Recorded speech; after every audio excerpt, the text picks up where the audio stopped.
گزشتہ 22 ماہ کی تباہی اور بربادی کے بعد اب عمران خان صاحب کی حکومت اپنی نااہلی اور بیڈ گورننس کو چھپانے کے لیے کورونا وائرس کے پیچھے چھپنے کی کوشش کر رہی ہے۔ تحریک انصاف کی حکومت کے حالیہ اقتصادی سروے اور نئے بجٹ کی صورتحال کو دیکھتے ہوئے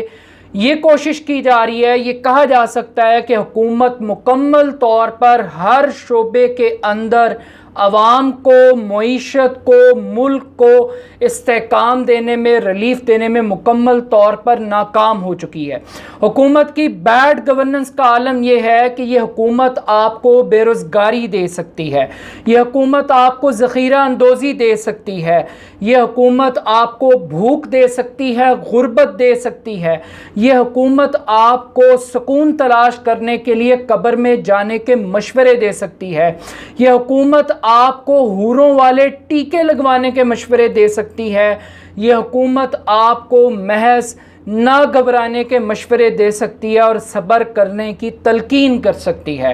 مگر یہ حکومت آپ کو سستا پیٹرول نہیں دے سکتی، یہ حکومت آپ کو سستا آٹا نہیں دے سکتی، یہ حکومت آپ کو سستی چینی نہیں دے سکتی، یہ حکومت آپ کو ذخیرہ اندوزوں سے جان نہیں چھڑوا سکتی آپ کی، یہ حکومت اس ملک کی معیشت کو پاؤں پر کھڑا نہیں کر سکتی، یہ حکومت اس ملک کو قرضوں کے عذاب سے نجات نہیں دلوا سکتی، یہ حکومت اس ملک کے اندر عوام کو بے روزگاری کے سمندر سے، غربت کے سمندر سے نہیں نکال سکتی۔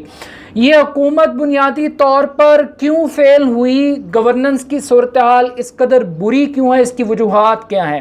اس کی بنیادی وجہ یہ ہے کہ جب عمران خان صاحب کی حکومت آئی تو آنے سے پہلے خان صاحب نے اس قدر کمپرومائز کیے الیکٹیبلز کے نام کے اوپر،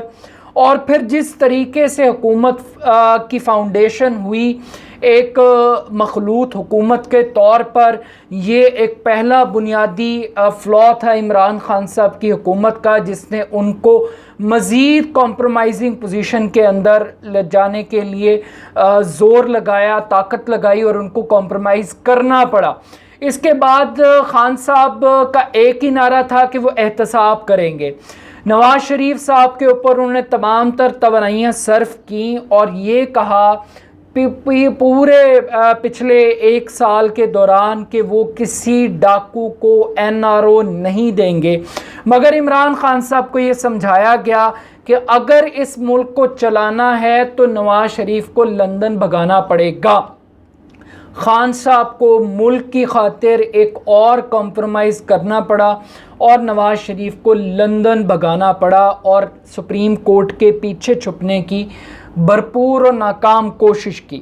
اس کے بعد عمران خان صاحب کو یہ بتایا گیا کہ اگر بیوروکریسی سے کام کروانا ہے تو اس ملک کی بیوروکریسی کو احتساب کے عمل سے بچانا پڑے گا، ان کو آہا چیمہ اور فواد حسن فواد کی مثالوں کو بننے سے روکنا پڑے گا۔ عمران خان صاحب نے یہاں پر بھی بیوروکریسی سے ایک NRO کر لیا۔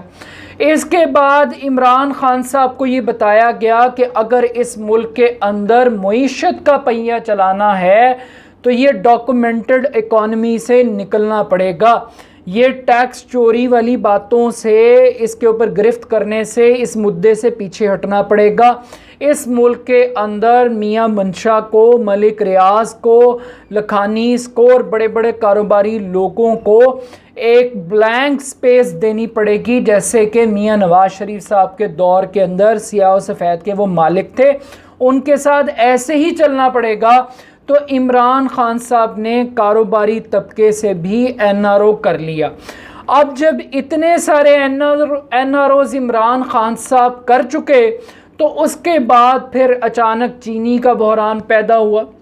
آٹے کا بحران پیدا ہوا۔ خان صاحب نے اسی طرح کہا کہ میں کسی مافیا کو اور کسی کرپٹ چور ڈاکو کو نہیں چھوڑوں گا۔ تحقیقات ہوئیں، کمیشن کی رپورٹ بنی، بڑی جامع رپورٹ بنی، بڑی داد وصول کی، مگر سوال پھر وہیں آ کر رک گیا، کیونکہ مافیا کو پتہ تھا کہ جو عمران خان نواز شریف کے آگے بند نہیں باندھ سکا، آصف علی زرداری کے آگے بند نہیں باندھ سکا، بیوروکریسی کے آگے نہیں کھڑا ہو سکا،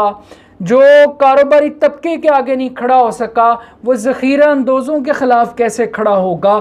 تو ذخیرہ اندوزوں نے عمران خان صاحب کو تگنی کا ناچ نچاتے ہوئے ان کے احتساب کی اوقات بتانے کے لیے کل اسلام آباد ہائی کورٹ کے اندر ایک پٹیشن ہوئی. پٹیشن کے بعد ایک سٹے آرڈر جاری کر دیا گیا اگلے 10 دن کے لیے، اور تمام اداروں کو چینی مافیا کے خلاف کارروائی کرنے سے روک دیا گیا، اور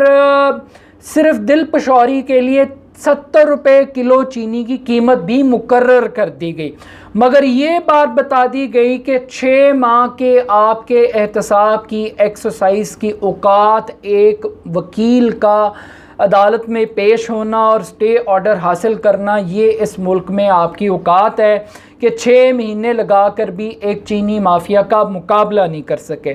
اب عمران خان صاحب کی دھمکیوں کو کوئی سیریس نہیں لیتا. عمران خان صاحب کے احتساب کے نعرے کو اور سلوگن کو کوئی سنجیدہ اس لیے نہیں لے رہا، معافی چاہتا ہوں، ذخیرہ اندوزی کو اس لیے کوئی سنجیدہ لینے کے لیے تیار نہیں ہے کیونکہ ان کو یہ پتہ ہے کہ اس نظام کے اندر عمران خان جیسا ایماندار آدمی وہ ان کا کچھ نہیں بگاڑ سکتا، ان مافیاز کا کچھ نہیں بگاڑ سکتا. ان مافیا کو یہ یقین ہے کہ یہ NRO ان کو بھی مل جائے گا، جس طرح جہانگیر ترین صاحب کو دیا گیا ہے بیرون ملک بھگا کے. تو آج اس ملک کے اندر پیٹرول سستا ہونے کے باوجود گزشتہ 12 دن سے پیٹرول کراچی سے لے کے خیبر تک نایاب ہے، اور اس نایاب ہونے کے باوجود عدالت میں کھڑا ہو کر پشاور ہائی کورٹ کے اندر سٹنگ پیٹرولنگ منسٹر یہ کہتا ہے کہ اگلے 3 دن تک عوام انتظار کرے، شاید اس کو پیٹرول دستیاب ہو جائے. تو یہ اس ملک کے اندر تبدیلی سرکار کی رٹ کا عالم ہے کہ اس ملک میں حکومت کمزور ہے، مافیاز تگڑے ہیں. اس ملک کے اندر عمران خان